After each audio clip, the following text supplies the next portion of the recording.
Na ponta da linha com a doutora Misa Cordeiro, ela que é coordenadora do Centro de Zoonose aqui na cidade de Feira de Santana. Inicialmente, doutora, dizer que é um prazer tê-la aqui conosco no nosso programa Bom Dia Feira. E tivemos nessa semana passada, né, essa confirmação do caso de morcego, de um caso de raiva em um morcego aqui na cidade de Feira de Santana, após a análise das amostras feitas pelo Laboratório Central da Bahia. Fora isso, vocês acabaram também por publicar, ou pelo menos fazer a orientação, que caso encontre esse morcego, possa acionar também o Centro de Controle de Zoonose. Mas de que forma o Centro de Controle de Zoonose pode agir nesses momentos? Um abraço, doutora Misa Cordeiro, prazer tê-la conosco no nosso Bom Dia Feira.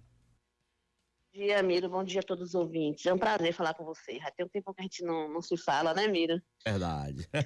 Bom, a gente está com essa situação, né, desse morcego que foi positivo, mostrando o papel do CCZ, né, o que é realmente o Centro de Zoonose. Então, a gente tem um programa, que é o programa da raiva, e uma das ações do programa é envio de amostra para o LACEN. Então, isso não é uma coisa que aconteceu eventualmente, não. Todas as semanas a gente envia a amostra ao morcego, o mico, o cão que morreu com suspeita neurológica, para verificar a circulação do vírus rábico. Então, o que a gente hoje em dia encontra circulando é o vírus rábico do morcego, né? Isso é uma característica que em todos os grandes centros urbanos a gente vê isso, essa presença do morcego. O que a gente precisa alertar a população é a questão da manipulação desses animais.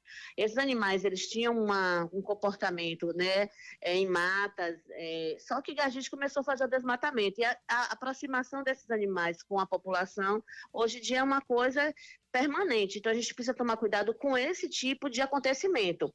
Então, se aparecer um morcego na sua casa, no chão, esse morcego é para a gente tomar cuidado, né, porque esse morcego está com característica atípica, que ele tem um hábito noturno, e a pessoa não pode manipular esse animal.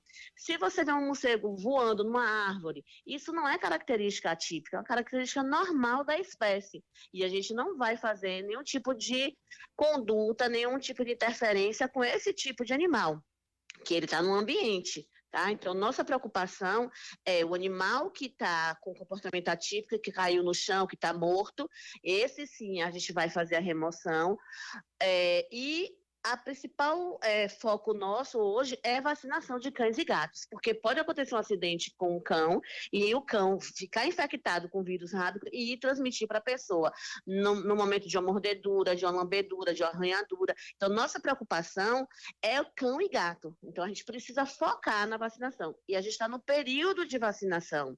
Então, por isso a importância de vacinar, levar seus animais para ser vacinados, né? A gente está no 5º sábado de vacinação no município de Feira de Santana, e no Centro de Zoonose, de segunda a sexta, nós temos a vacinação das 8 às 15 horas. Então, as pessoas precisam se preocupar com isso, deixar a carteirinha do seu pet atualizada com relação à raiva.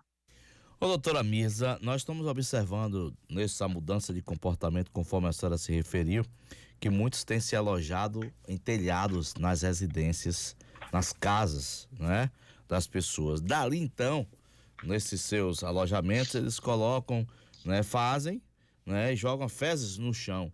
O contato do ser humano também com aquelas fezes pode ser também um transmissor? Não, o vírus, ele fica na saliva do animal através da mordedura, né? No caso dos animais, o morcego, que é o Demotus, que é o morcego vampiro que faz, que é o reservatório da raiva, ele morde o animal e ele fica ali naquele animal fazendo uma escoriação, e aí fica sugando esse animal até no outro dia ele volta para fazer a mesma coisa, entendeu? E eles levam um tempão. O morcego, ele tem características assim muito diferentes, né? E eles têm uma percepção, né? Eles ficam observando a área, tudo isso, entendeu? Então, eles têm características bem interessantes a serem estudadas. Existem muitos estudos sobre morcego. Agora, existem vários tipos de morcego, né? Então, existe o morcego que só se alimenta de fruta, existe o morcego que só se alimenta de inseto, e existe o morcego que é o morcego hematófago, que ele se alimenta de sangue, né? Mas a gente precisa tomar cuidado com todos, contanto que a gente precisa respeitar esses animais que estão no ambiente, tá? Porque eles fazem um papel muito importante de dispersão de sementes. Os que se alimentam de frutas, estes também são condutores de raio? Eles não são condutores, eles podem ser, eles podem ter o contato, né, através do hematófago com o vírus e ficar doente via a óbito, né? Então é por isso que a gente precisa sempre ter cuidado com todos, né? E não manipular. E se o animal estiver numa árvore, a gente não ter a intenção de machucá-los, né? De tirar daquele local, não. Né? Se eles estiverem telhados, a gente liga para o Censo-Nós para a gente fazer as orientações técnicas pertinentes. Agora, se tiver um animal morto no chão, ligar imediatamente para a gente poder fazer essa remoção.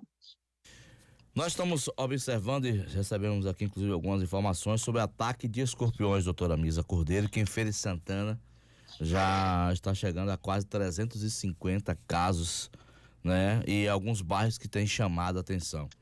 E do conhecimento popular, a gente sabe que agosto, setembro é o mês de que realmente existe uma maior reprodução por parte dos escorpiões.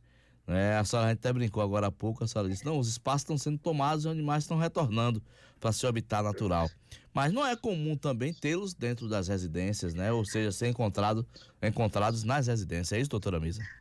Ô, Miro, escorpião, o alimento de escorpião é barata. Barata gosta de ficar em quê? Em ambiente que precisa de uma limpeza. Então, assim, você vai achar escorpião, né, em muitos locais que estão próximos a pessoas que não têm a limpeza dos seus quintais adequada ou que guardam muito material. Então, o guardar de entulhos, de tijolo, de telha, tudo isso favorece o aparecimento do escorpião. Então, as pessoas precisam tomar cuidado. Os escorpiões vêm pelos ralos, precisa colocar proteção nos ralos, entendeu? Então, aquelas pessoas que guardam muito entulho no quintal, precisa tomar um certo cuidado, porque esses animais podem passar para os vizinhos, o terreno dos vizinhos. E isso a gente precisa dar esse alerta às pessoas, né? Então, o escorpião, ele gosta de lugar úmido, ele gosta de lugar escurinho. Então, esses materiais que ficam, muitas vezes, nos fundos dos quintais, favorecem, né, a reprodução e eles podem acontecer acidentes com as pessoas quando elas vão fazer alguma manipulação em quintal, né? E nas casas, é através do ralo. Então, precisa tomar muito cuidado com esse aspecto. Tem um outro ponto aí, para que possa ser socorrido. Levar para onde, doutora? No caso, quem é o hospital de referência de escorpião Clériston, tá? Escorpião Clériston. E no caso de morcego, nós temos o médico de referência, que ele atende no CSE, em frente ao antigo Feira Tênis Clube, né? Então, a pessoa tem que se dirigir ao setor antirrábico humano lá no CSE, em frente ao Feira Tênis Clube. Forte abraço para a senhora, nosso muito obrigado. Aproveita aí para falar onde estará esse final de semana a vacinação. Bom, a vacinação nesse final de semana vai estar no Tomba, no Feira 10, Sérgio Carneiro, Panorama, Sítio Matias, no Centro de Zoonoses, entendeu? No Oyama, né? Então a gente vai estar em posto de saúde, em associação, fazendo essa vacinação. Forte abraço para a senhora, nosso muito obrigado, doutora Mirza. Eu que agradeço, menino, um prazer falar com vocês. Tá aí, Dilson Barbosa, amigo ouvinte que acompanha o nosso programa Bom Dia Feira, tá aí então, a Bárbara Barreto, ela falava agora há pouco também sobre a questão desse aparecimento de escorpiões. Tem região que são muito